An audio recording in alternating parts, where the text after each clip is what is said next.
Iran এখন এমন এক সংকটের মুখে দাঁড়িয়ে যা গত কয়েক দশকে কেউ দেখেনি। দেশটা যেন খাদের একেবারে কিনারায়। কিন্তু ব্যাপারটা হঠাৎ করে ঘটেনি। চলুন এর পেছনের কারণগুলো কি তা একটু ভেঙে দেখা যাক। পরিস্থিতি ঠিক কতটা গুরুত্বপূর্ণ তা হয়তো একটা সংখ্যা দিয়েই সবচেয়ে ভালোভাবে বোঝা যায়। ২,০০০-এরও বেশি। মানবাধিকার সংস্থাগুলোর রিপোর্ট অনুযায়ী সাম্প্রতিক বিক্ষোভে মৃতের সংখ্যা এটাই। এটা কিন্তু শুধু একটা পরিসংখ্যান নয়, এটা একটা দেশের গভীর ক্ষতের প্রতিচ্ছবি।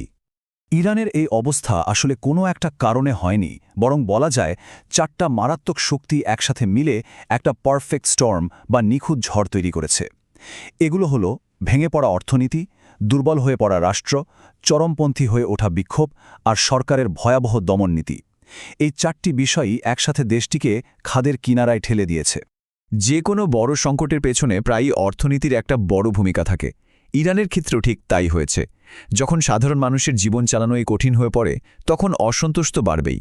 রিয়ালের পতন কিভাবে এই বিদ্রোহের আগুনে ঘি ঢেলেছে, চলুন সেটাই দেখি। একবার ভাবুন তো, মাত্র $1 কিনতে লাগছে ১৪ লক্ষ ইরানি রিয়াল। এই একটা সংখ্যাই কিন্তু বলে দেয় যে মুদ্রার মান কোথায় গিয়ে ঠেকেছে। এর মানে হল সাধারণ মানুষের সারা জীবনের সঞ্চয় বলতে গেলে চোখের সামনে হাওয়ায় মিলিয়ে গেছে। আর অবস্থাটা আরও খারাপ হয় যখন আমরা বেতন আর জিনিসপত্রের দামের তুলনা করি। সরকার বেতন বাড়ানোর যে প্রস্তাব দিয়েছে সেটা মুদ্রাস্ফীতির হারের অর্ধেকেরও কম। সোজা কথায়, মানুষের আয় বাড়ার বদলে প্রতিদিনই কমছে। তাদের কেনার ক্ষমতা প্রায় শেষ হয়ে আসছে। মজার ব্যাপার হল, এই অর্থনৈতিক চাপের পেছনে কিন্তু সরকারের কিছু সিদ্ধান্তই দায়ী। যেমন ধরুন, একদিকে তারা নিরাপত্তা খাতে খরচ ১৫০% বাড়িয়ে দিয়েছে, আর অন্যদিকে সাধারণ মানুষের জন্য জরুরি জ্বালানি ভর্তুকি কমিয়ে দিয়েছে। এই ধরনের সিদ্ধান্তগুলো সরাসরি সাধারণ মানুষের জীবনে আঘাত এনেছে এবং তাদের ক্ষোভকে আরও উস্কে দিয়েছে। দেশের ভেতরে যখন এই অবস্থা, ঠিক তখনই আন্তর্জাতিক পর্যায়েও ইরান বড় ধরনের ধাক্কা খেল। তাদের যে একটা শক্তিশালী ভাবমূর্তি ছিল, সেটাতেও চির ধরতে শুরু করে। চলুন দেখি কিভাবে ২০২৫ সালের কিছু ঘটনা সরকারের আসল দুর্বলতাকে সবার সামনে নিয়ে এলো। এই টাইমলাইনটা দেখলেই বিষয়টা পরিষ্কার হবে। প্রথমে ২০২৫ সালের জুনে ইসরায়েলের সাথে একটা ছোট যুদ্ধে তাদের আকাশ প্রতিরক্ষা ব্যবস্থার দুর্বলতা বেরিয়ে পড়ে। এরপর বছরের শেষের দিকে পারমাণবিক স্থাপনায় মার্কিন হামলা প্রমাণ করে দেয় যে তারা আসলে কতটা অসুরক্ষিত। আর সবশেষে ২০২৬-এর শুরুতে তাদের এক বড় মিত্র ভেনেজুয়েলার প্রেসিডেন্ট মাদুরোর আটক হওয়া। মানে একটার পর একটা ধাক্কা। তো এই সব কিছুর ফল কি দাঁড়ালো? সরকারের যে একটা অজেয় ভাবমূর্তি ছিল, সেটা একেবারে চুরমার হয়ে গেল। আর দেশের ভেতরে যারা এতদিন শাসকের ভয়ে চুপ ছিল, তারা বুঝতে পারল যে এই শাসন ব্যবস্থা আর আগের মতো শক্তিশালী নেই। এই উপলব্ধিটাই তাদের মনে সাহস জুগিয়েছে। সরকারের এই দুর্বলতা বিক্ষোভকারীদের আরও সাহসী করে তুলেছে। আর এখানেই আমরা তৃতীয় কারণটা দেখতে পাচ্ছি।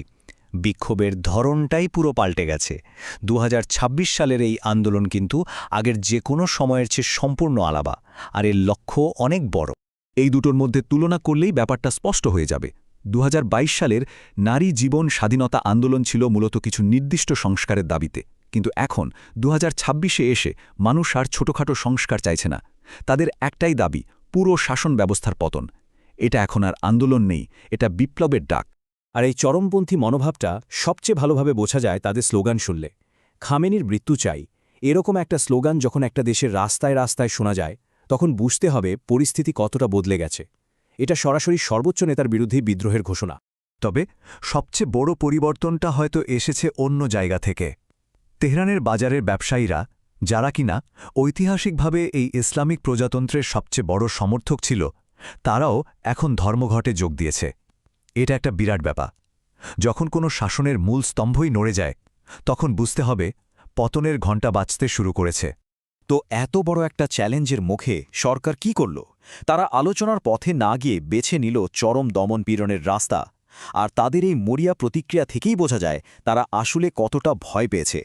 মানবাধিকার সংস্থাগুলো সরকারের এই অবস্থাকে বলছে এক্সিস্টেনশিয়াল প্যানিক, বা বলা যেতে পারে অস্তিত্বের সংকটজনিত আতঙ্ক। এর মানে হল সরকার এখন এই বিক্ষোভকে আর সাধারণ কোনো আন্দোলন হিসেবে দেখছে না। তারা মনে করছে এটা তাদের অস্তিত্বের জন্যই একটা হুমকি, আর তাই টিকে থাকার জন্য তারা যে কোনো কিছুই করতে প্রস্তুত। আর এই আতঙ্কের ফলাফলও খুব ভয়াবহ। সর্বোচ্চ নেতা বিক্ষোভকারীদের ওপর সরাসরি গুলি চালানোর অনুমতি দিয়েছেন। মানুষের যোগাযোগ বন্ধ করতে ইন্টারনেট প্রায় পুরোপুরি বন্ধ করে দেওয়া হয়েছে। এমনকি এমনও খবর আসছে যে বিদেশি যোদ্ধাদের ব্যবহার করা হচ্ছে বিক্ষোভ দমনের জন্য। সবকিছু মিলিয়ে এটা একটা সরকারের চরম মরিয়া অবস্থারই ছবি। তাহলে সব মিলিয়ে আমরা একটা জটিল সন্ধিক্ষণে এসে দাঁড়িয়েছি। প্রশ্নটা হলো, যখন একটা শাসনের সমর্থনের ভিত নড়ে যায় আর মানুষের মন থেকে ভয়টাও চলে যায়, তখন তার পরিণতি কী হয়? ইরান এখন ঠিক এই বড় প্রশ্নটারই মুখোমুখি দাঁড়িয়ে আছে, আর এর উত্তরের উপরই নির্ভর করছে একটা গোটা দেশের ভবিষ্যৎ।